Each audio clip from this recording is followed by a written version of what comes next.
Well, sit up, ladies and gentlemen, because next up we have Kalamazoo Resources. Gosh, I like that name, Kalamazoo. ASX code is KZR. Joining me today is Luke Reinehr. And Luke, you've got projects in WA, projects in Victoria, mainly gold with a touch of lithium. But over to you to tell the story. It's pretty exciting. Oh, good afternoon, Kerry. And once again, thanks for the invite to tell a little bit about the Kalamazoo story. And also to your virtual gold conference. Look, the usual forward-looking statements, Kerry, which you know we have to do. Perhaps if I can now just go to just the Kalamazoo story, if I can, Kerry, and just to give you a quick overview. As we get towards the end of this year, it's worth reflecting on what has been a very busy year for us. And we certainly believe we've added, I think, great value to our projects in both Victoria and the Pilbara. Over in the West, we've now identified multiple targets at the Ashburton Gold Project over the last 12 months, and we just completed our phase 2 drill program there. And we're looking to increase that resource, Kerry, to more than 2 million ounces and also progress our development plans there. In addition, we'll also be drilling very soon at our sister's gold project in the Pilbara. And that's a long strike from De Grey's world-class Hemi discovery, which is just getting bigger and bigger by the day, Kerry. And look, we've also had a real win just in the last couple of months by identifying some real lithium potential at our projects in the Pilbara, Kerry. And we've now got major exploration programs underway there. We've got very high hopes for these projects, and I'll go into some greater details shortly.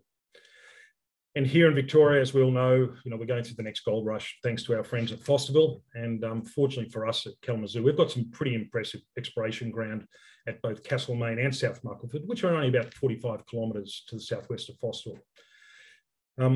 We've been very busy drilling at South Muckleford over the last 6 months, and we've seen mineralisation there, which we think is very similar to what has been seen at Fosterville and Costerfield. And we've completed drill programs there, and we're now waiting for some final assays, Kerry, and hopefully that'll be soon. But Kerry, you may have also seen just in the last couple of weeks that the Victorian government has now decided in regard to the Victorian land tender to give back to Kirkland Lake 3 of the 4 blocks in the land tender. I didn't understand that, Luke. I'm sorry. I'm sure you're okay about it, but I'm sorry, I didn't get it because didn't Kirkland Lake originally own it? Then they gave them up, and now they've got them back. Yeah, they had a large portion of that ground, Kerry. And look, it has been a surprise to everyone in the industry, but look, it's a great company, Kirkland Lake. They've done incredible success there. And look, with their current exploration spend, they'll now be investing more than $100 million a year on near mine and regional exploration expenditure. And that's great for our local gold industry and certainly validates what we think we're doing here in Victoria, as we're just down the road as we're looking for the next world-class discovery. So look, good luck to them, but gee, it was a surprise. Kerry, let me just give you a corporate overview. I think we've seen this before a couple of times. We've got a pretty strong board and management team, and because of COVID, we made a very conscious decision last year to have 2 very distinct exploration teams operating, and that's working very well for us. You can see from this chart that we continue to have a very tight share register, and our top 5 shareholders control more than 50%, or almost 50% of the stock. So we're very, very tight. And Eric Sprott, Novo Resources, continue to be very strong supporters, and they both hold about 7%. Got a market cap today of about $50 million at today's share price, though I personally believe we're very undervalued. And in fact, for any smart investor, if they bought at our current share price of just less than 40 cents, they'd be getting in at about the same price as what Eric Sprott got in for. Oh, wow. Yeah, so now's the time, in my view anyway. Look, we're well funded. We've got about $6 million of cash and receivables and treasury. And we also have an ongoing stream of options that are regularly providing a capital inflow. And that's been very good for us. Do you just going back to those options? Sorry, Luke, you've got a big chunk of options expiring at the end of this month. We're on the 18th of November now. So that'll bring in another $2 million. Yeah, look, they're mainly management options, Kerry. So I think that'll show a very strong support for our company when they get exercised at the end of this month. Okay. Subject, of course, to share price. So, Kerry, if I perhaps just, I'll just go to WA if I can first. We've got a major development there, I think, as you know, which when we acquired the Ashburton Gold Project last year from Northern Star. And that's a good sized project, about 1.65 million ounces. And we bought it on very good terms. And the Ashburton Gold Project itself, it's located about 300 kilometres to the south of Port Hedland. And it has been on our radar for quite a while due to its significant potential for what we believe is to expand that existing resource well past 2 million ounces. I think, as we all know, there's a lot happening in the Pilbara gold space at the moment. We've got De Grey, Calidus, Capricorn, Novo. They've either built or are building large gold mines as we speak, as you can see on this map. And we're pretty confident we're going to soon join these companies on a development pathway. But I guess what stands out for us is that we consider our project compares very well with these other companies, particularly in regard to grade. Because as you can see, our grade at the Ashburton is 2.5 grams a tonne, compared to our other peers in the Pilbara, which are much lower. So we think that will actually hold us in very good stead. In the Ashburton, over the last 12 months, we've completed 2 drill programs totaling more than 20,000 metres, and we've had some really encouraging results of medium to high grade gold mineralisation, particularly at what we call the Waugh zone. And I'll talk about that just in a little while. The thing about the Ashburton Gold Project, though, Kerry, is what we consider its upside, being its brownfields or regional exploration potential. And when I talk about brownfields, I mean close to the mine or to the existing mine and resources. Our drill campaigns over the last 12 months has given us confidence that we can substantially increase that resource past 2 million ounces. And we've also been doing a lot of work on development options in regards to the oxide and sulfide ore. Some of that work has been, we've gone back over Northern Star's plans in 2013 when they were going to build a 100,000 ounce oxide plant and then build a stage 2 sulfide plant.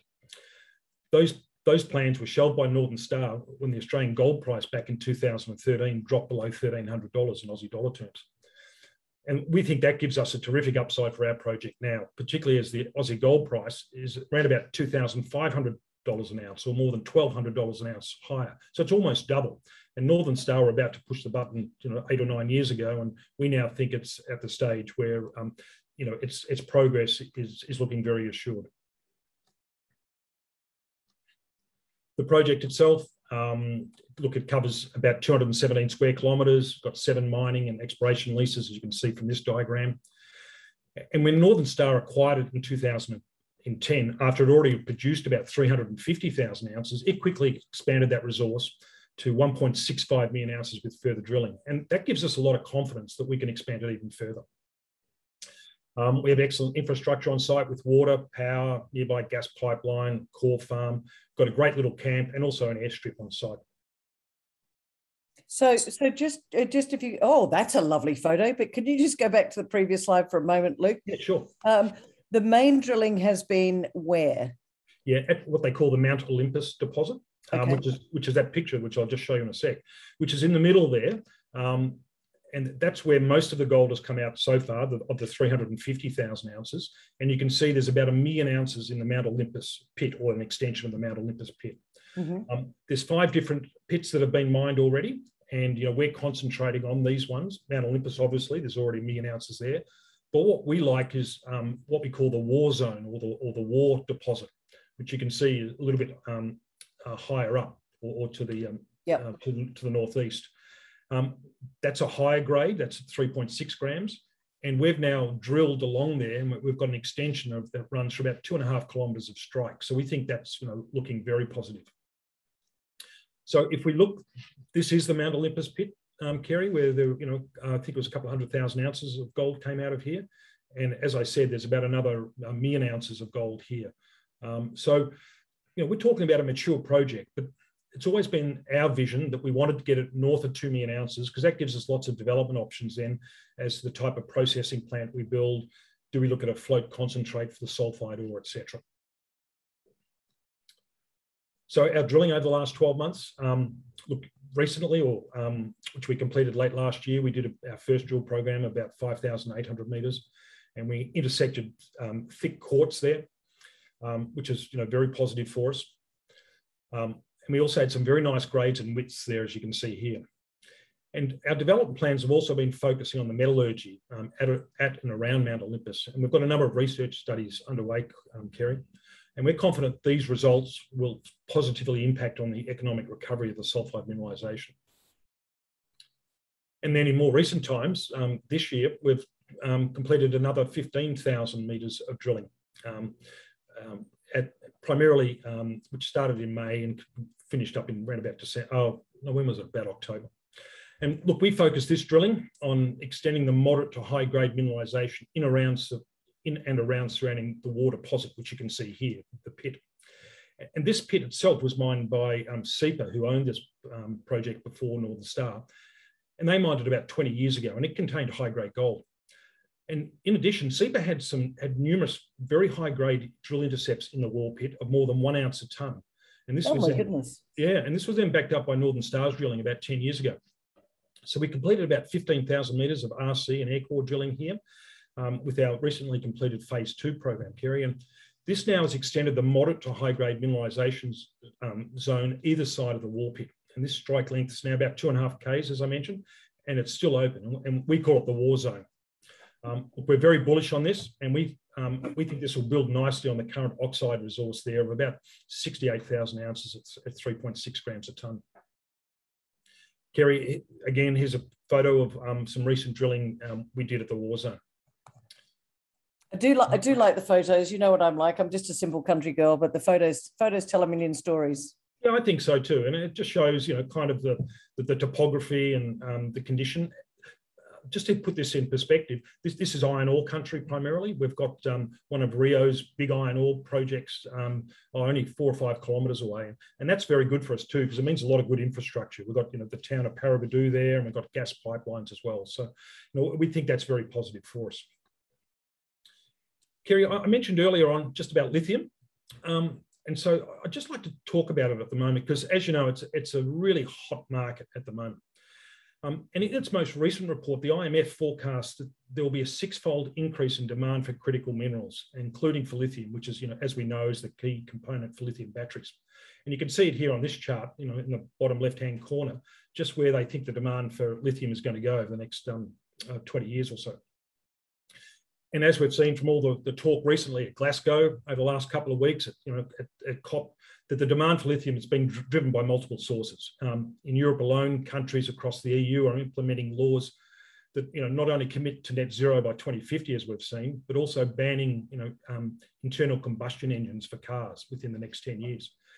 And this has got real legs now in Europe, where car manufacturers, they're racing each other now to join in on the action. And there are companies such as VW, Ford, Mercedes, they're all announcing plans to limit or abandon petrol and diesel engines in favour of lithium cars, lithium battery cars. And Kerry, in the US, Tesla's now got a market cap of more than $1 trillion, and which is just incredible. And then another company called Rivian, yes, did an IPO last week on the NASDAQ. It's now valued at almost $100 billion, even though it's a newcomer, and it's only built a handful of battery-powered pickup trucks. I know, yeah. But already it's $100 billion. So what does this mean? Well, I think this then gives us some, real interest in regard to what we've seen in the Pilbara lately in regard to lithium. And so let me turn now to our Pilbara lithium projects. And as we've discussed previously, we scored a free kick recently by identifying lithium potential at what we call our Doms Hill and also our Marble Bar projects in the East Pilbara. Were you originally looking for gold in these projects? Yeah, got gold certainly at Doms Hill, and maybe a little bit of base metals, but at Marble Bar it was primarily gold.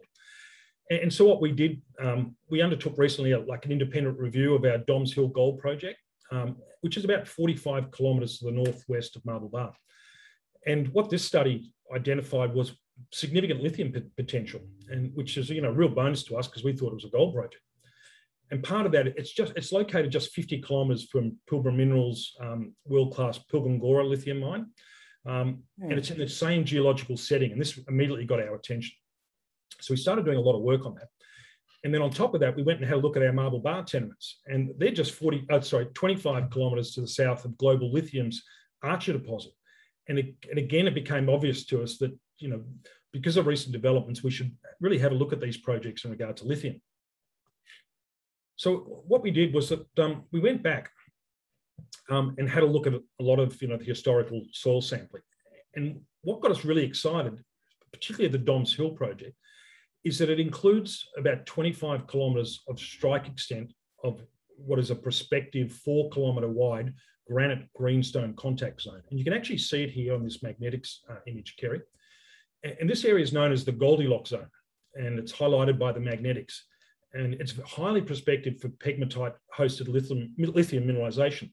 And where we can see that is that not only have you got Pilbara, but then you've got the Waugh, the mineral resources project, a little bit further to the west. And then, of course, you've got the Archer deposit to the east.